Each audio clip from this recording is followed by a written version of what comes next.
The Legend of Zelda Majora's Mask is a treasure of mine. It is my second favorite Zelda game of all time. I've had the internal debate many a time: Ocarina of Time, Majora's Mask, Ocarina of Time, Majora's Mask. Unfortunately, today we're talking about Majora's Mask. But I say unfortunately in an ironic sense because this game is an absolute delicacy. If you're looking at the cuisine of retro gaming, I would say Majora's Mask is like the strange, it's not the master, Spielberg film that you see that everyone scores the box office out of. Rather, it's the unheard of, yet once you've watched it, you will be a fan until the day you die type of game. And it has a lot of heart. So let's talk about an introspective Majora's Mask. Now, after the great success of the first 3D Zelda game, The Legend of Zelda Ocarina of Time, the developers were pressed to make Majora's Mask. Obviously, a company has a product that is extremely successful. In the case of gaming, nothing changes there. So Ocarina of Time, 3D action adventure game for the Nintendo 64, gets the first 40 out of 40 for Famitsu, is incredibly loved, and is bought by everybody in droves. They're going to make another 3D action adventure Zelda game for the Nintendo 64. However, the time is crunching.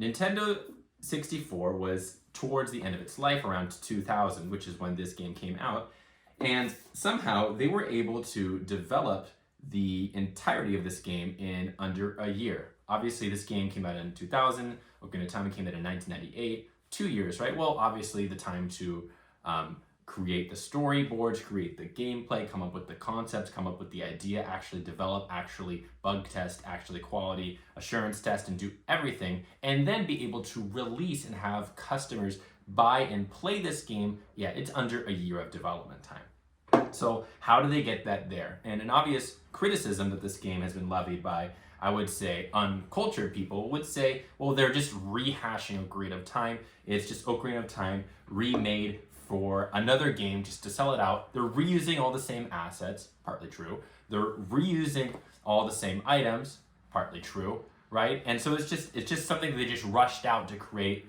in under a year, right? There's not even half the amount of dungeons there is in Ocarina of Time, right? Ocarina of Time, you have the Deku Tree, Dodongo's Cavern, inside Jabu Jabu's belly for the intro dungeons, and then you have Forest, Fire, Water, Spirit, Shadow, Ganon's Castle, you have Ice Cavern as well, right? So you just have so much more content in Ocarina of Time. This just is a pithy 4 dungeons. Come on. Is the most superficial criticism you have of this game, but anyone who has given Majora's Mask a fair shot and has played it and has beaten it knows that that is just the worst possible misinterpretation you can do of Majora's Mask. Majora's Mask is content dense and absolutely rich, which is something that I think a lot of games, especially in the open world genre, lack. Right? You want the world to be bigger and bigger and bigger, but because of that, if you keep, say, the same amount of items, let's say you have 5 key items from a very Zelda-centric perspective here, in a 500 square meter area versus a 5,000 square meter area, obviously the 5 items in the 500 square meter area will feel more rich in terms of content density. And that's the same for Majora's Mask. Yes, there are only 4 main dungeons. Yes, many of the items are actually reused from Ocarina of Time. Many of the assets are as well. Many of the characters, they're not the same characters, but they're reused from Ocarina of Time. So from a gameplay perspective, everything looks like a lot of copy paste. Oh, but it is not. It is reused in such a way that is so unique that if you have not yet played this game, I encourage you, play Ocarina of Time, play Majora's Mask. They complement each other absolutely beautifully. And we can get into some of the reasons for why it's the same characters, but it's not the same characters. And that comes with its story. The intriguing nature of the story of Majora's Mask is that it does not take place in the main world of the Zelda universe. It's not in Hyrule, right? It's in this kind of alternate parallel dimension called Termina. And Termina obviously has a lot of, it's supposed to sound like terminal, right? Because the world is ending.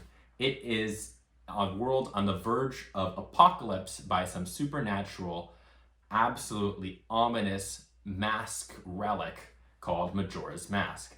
You learn about from this strange character who follows you from Ocairna of Time, the Happy Mask Salesman, this brooding item he had in his inventory that he was stolen from by a little Kremlin skull kid.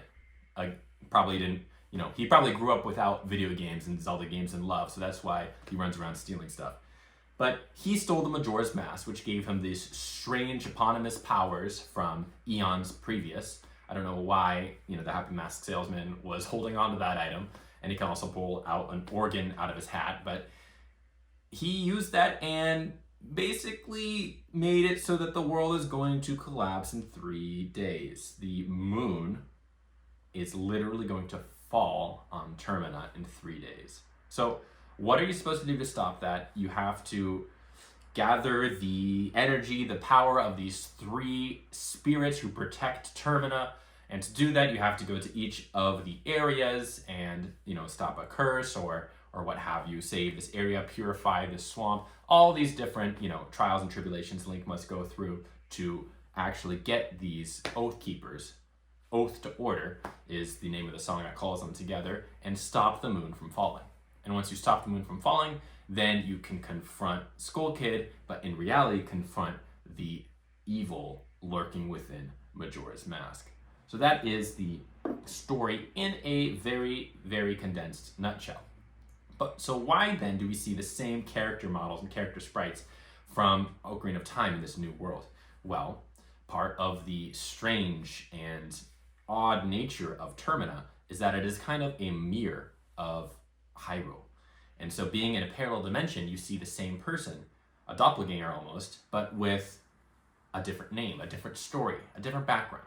So yes, if you want to be critical of Majora's Mask, you can say, that's an awesome excuse to reuse assets, you lazy sons of bitches.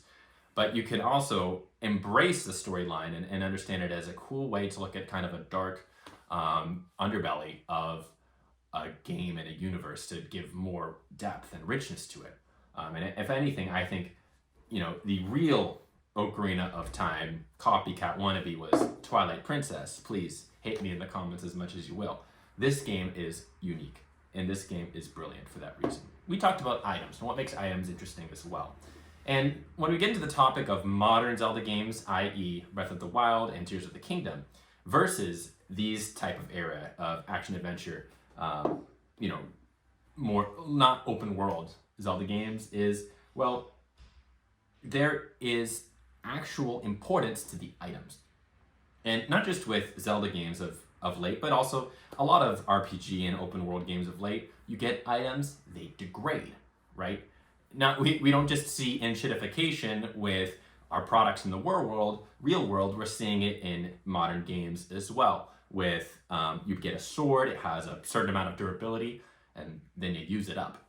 The difference is each item in Majora's Mask, as in most Zelda games up until 2016, is precious. It is not degradable, save, 1 or 2 items here and there, but they all have a unique purpose. And that's the same in Ocarina of Time, right? You have the hook shot in both games actually, which does something really cool. It grapples you to the other side of the wall or the room or what have you. You have specific types of arrows that do something unique. You have the lens of truth, which lets you see into like the shadow realm, right? So all these cool and interesting items.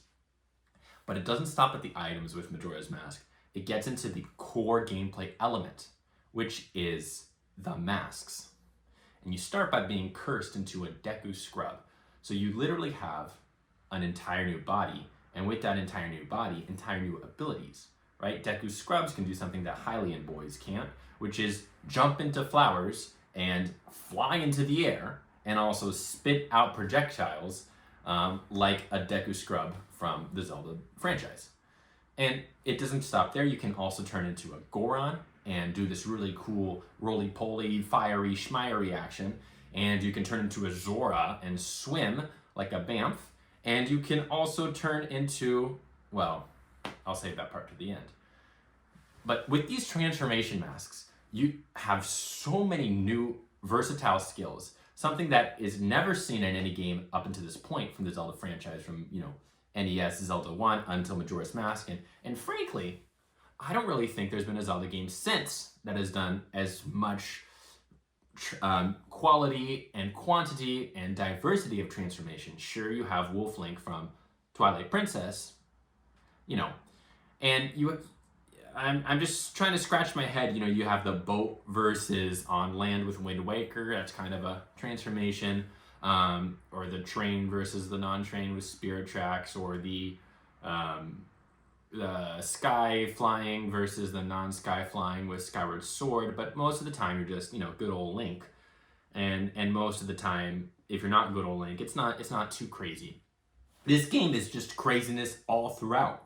It's craziness all the way down, right? So you have an entirely different set of abilities and actions you can do as a Deku, as a Zora, and as a Goron. And it makes every area so interesting. It makes progressing through them so interesting as a gameplay enjoyer, a gamer, as some might say. Going through the first time, you can see each area and wonder, oh, what's it going to be like? What's this next transformation mask going to look like? What's this next transformation mask going to look like? And you can do so many things. And the ending of the game has a really beautiful synchronicity with going through the Deku area and the Goron area and the Zora area. So you can really just do so many different things from these 3 different transformation masks you get from the game in themselves. So out of the gate, Majora's Mask deserves high praise just for that, because it is something unique to it. And then there are a bunch more masks after that. They don't transform you quite as much, but they all have unique abilities. One mask lets you do explosions. A bomb mask, which is actually really handy if you're out of bombs per se and you need to blow a wall up. Oh, good thing I did this weird kind of side adventure to get this blow everything up mask, because now I can blow everything up and it comes in a pinch, right? You have also masks that let you run really fast. That's convenient.